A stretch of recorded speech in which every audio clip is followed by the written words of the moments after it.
Saint of the Day, October 5th. 1. Blessed Bartholomew Longo. My only desire is to see Mary, who saved me and who will save me from the clutches of Satan. Blessed Bartholomew Longo's last words. Perhaps one of the most remarkable conversions in the history of the Church was that of Bartholomew Longo, who went from being a Satanist priest to a beatified, through the extraordinary assistance of the Blessed Virgin Mary. Born in 1841 to a practicing Catholic family, he was not an irreligious youth, but when he went to university in Naples to study law, all that changed. He first went from being a practicing Catholic to being involved in anti-papal demonstrations and then an atheist, following that a Satanist, eventually being ordained to the Satanist priesthood.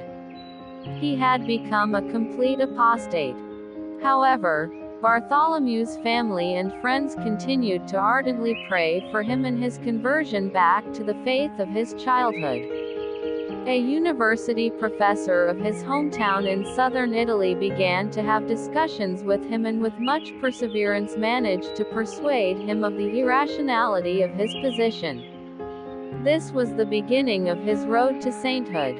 He then was referred to a Dominican priest named Father Albert, who directed his deprogramming and finally guided him back into communion with the Church.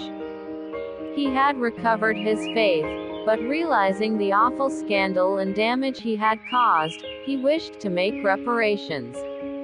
He learned firsthand of the awful poverty of the tenant farmers near his hometown. It is said that at the sight of their destitution the words of Our Lady of the Rosary came to his mind, "One who propagates my rosary shall be saved." He believed that from this point on he would devote his life to spreading devotion to the rosary. His first step was to organize rosary groups around a shrine he established in his neighborhood church around a picture of Mary called Our Lady of the Rosary. The shrine grew and became a basilica in 1901, attracting thousands of pilgrims daily, and still does today. Bartholomew was aided in his work by the Countess di Fusco, a devout widow. Pope Leo XIII suggested that they marry to quiet rumors that their work together was leading to an amorous relationship. In obedience to the Pope they did so, but vowed to live in celibacy. They opened an orphanage for children of prison inmates, which achieved unexpected results for children who were considered lost causes and hereditary criminals at the turn of the century. Bartholomew lived his last 20 years of his life under constant ill health and attacks against his reputation by those envious of him and the success of his apostolate. His reliance on and dedication to the Rosary was extremely pronounced in his life, as he acknowledged how vital Mary had been in his rescue from Satanism and conversion to the truth. He was an active proponent of the definition of the dogma of the Assumption of Mary, which was proclaimed in 1950 by Pope Pius XII. Bartholomew died on October 5, 1926 at the age of 85. He was beatified by Pope John Paul II in 1980. Rosary in hand, Blessed Bartolo Longo says to each of us, "Awaken your confidence in the Most Blessed Virgin of the Rosary. Venerable Holy Mother, in you I rest all my troubles, all my trust and all my hope."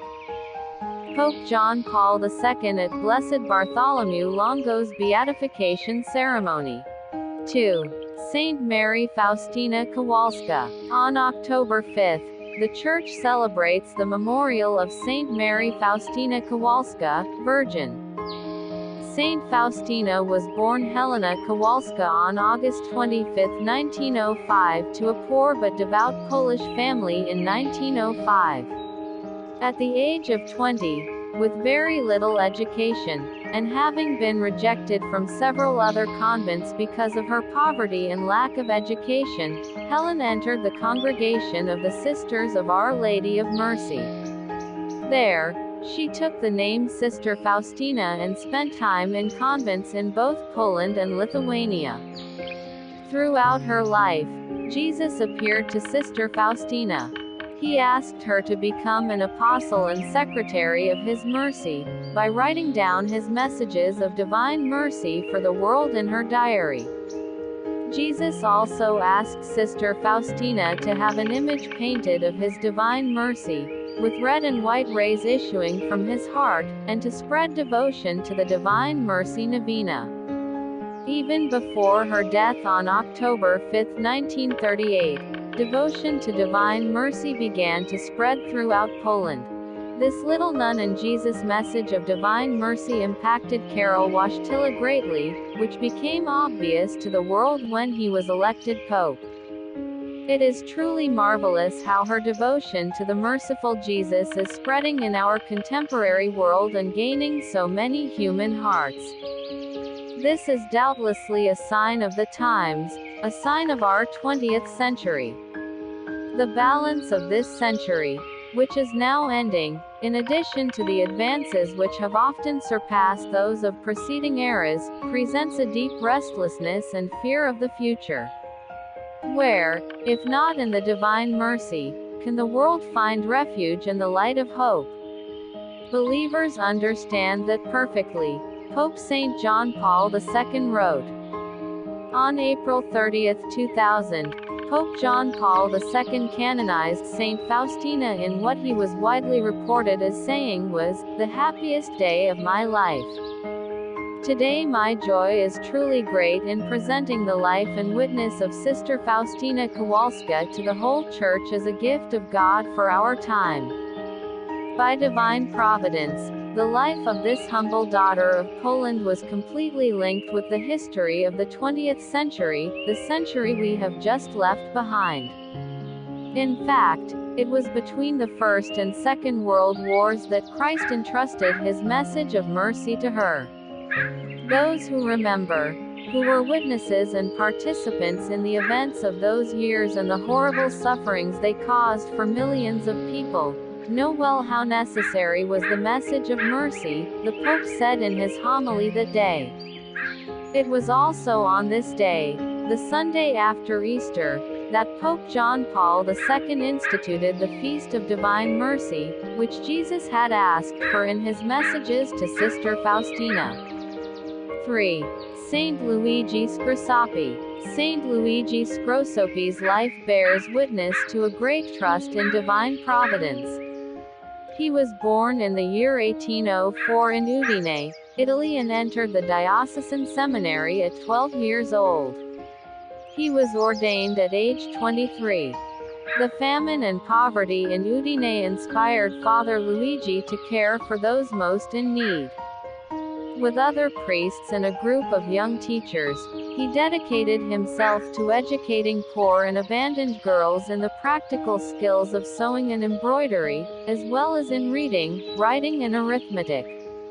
9 of these girls decided to take their vows as the first sisters of the Congregation of the Sisters of Providence, which Father Luigi founded in 1837.